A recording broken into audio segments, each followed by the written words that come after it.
Bienvenidos a Con Todo y Pensini por Globovisión, hoy transmitiendo en vivo y directo desde los estudios de la Florida de este canal. Y bueno, les mandamos como siempre un gran saludo, un fuerte abrazo. A esta hora todas esas personas que nos sintonizan, es el momento de tomarse su agüita, su cafecito, cero estrés, eso sí. Bueno, vamos a comenzar hoy con un tema muy importante, sobre todo en estos días, que es el tema económico.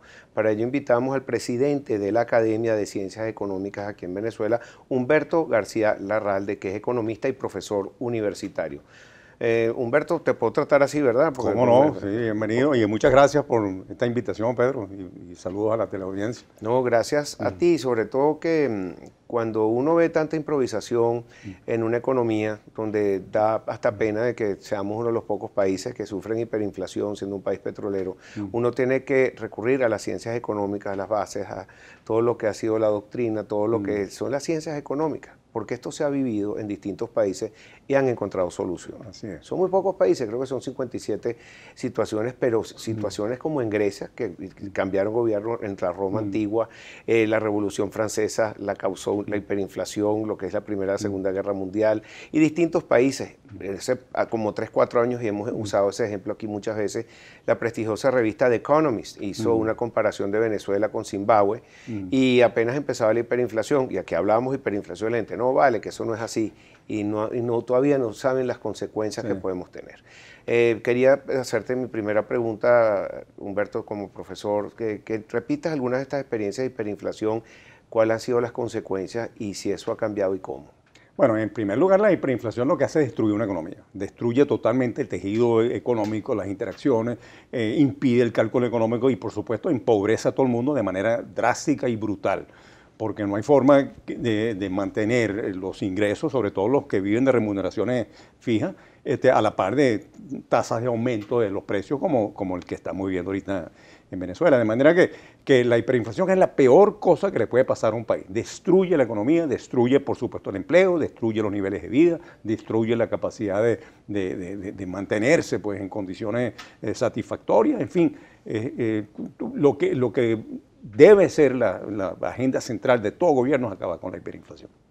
Y esta hiperinflación en distintos países es el proceso que nosotros estamos viviendo, y si no se toman los correctivos en política monetaria, en política fiscal, esto va a seguir, ¿no? ¿Y cómo se puede parar? Porque no se ve ningún tipo de cambio en la economía. Bueno, todas esas experiencias de hiperinflación están asociadas al desbordamiento monetario. En la inmensa mayoría de los casos, si no en todos, está la emisión de lo que la gente conoce como dinero inorgánico, es decir, el Banco Central, la autoridad monetaria, imprimiendo dinero para financiar los déficits del gobierno. El gobierno, por supuesto, entra en una trampa terrible porque la capacidad de generar ingresos decae en términos reales.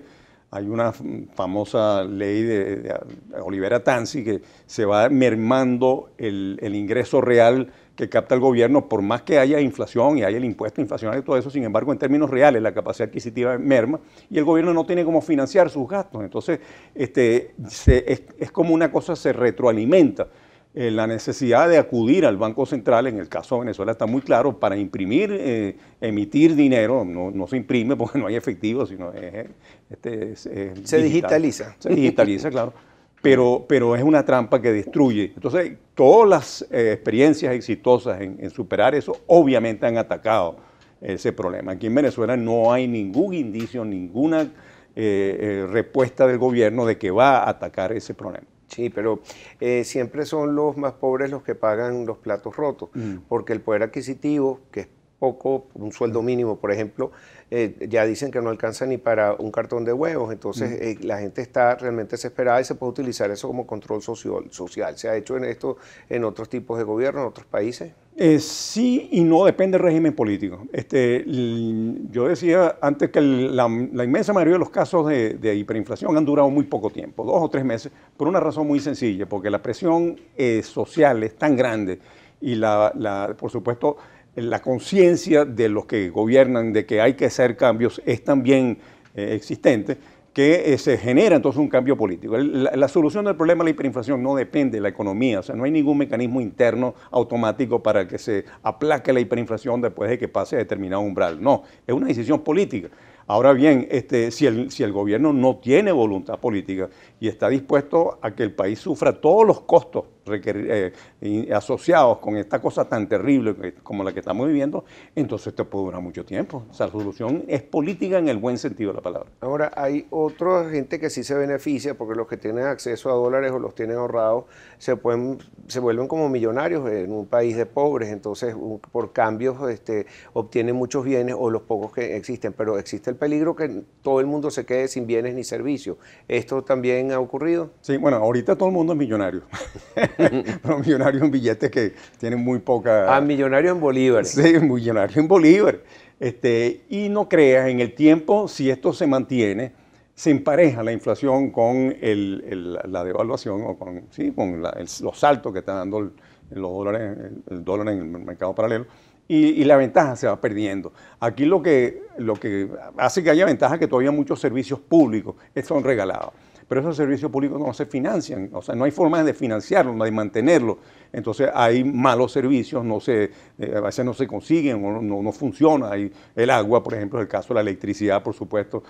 Me sorprende que el metro funcione comparativamente muy bien, a pesar de que nadie está pagando metro. Entonces, ¿hasta cuándo se puede mantener eso? La gasolina, que es prácticamente la gasolina regalada, por supuesto. Ya hay bombas que parece que están diciendo, mira, no, la gasolina es regalada, denos lo que usted quiera. Y al final del día ellos pagan de sus propinas lo que fue el consumo de ese día. Uno muchas veces paga más de propina de lo que está consumiendo. Claro, además que da lástima el pobre bombero y mira, y no tienen ni vuelto porque no existen esos billeticos esos para hacerlo. Tenemos que ir a una pausa.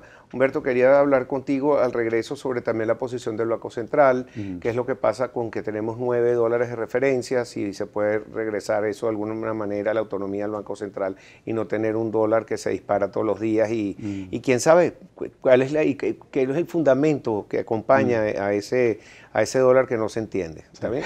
Ya regresamos con Humberto García Larralde, economista y presidente de la Academia de Ciencias Económicas.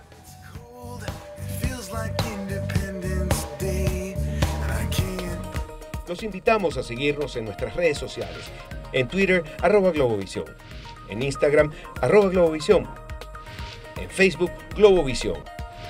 En Telegram, Globovisión Piso Oficial. Si quiere volver a ver este y todos los programas de Globovisión, visítenos y suscríbase a nuestro canal de YouTube. Soy Globovisión.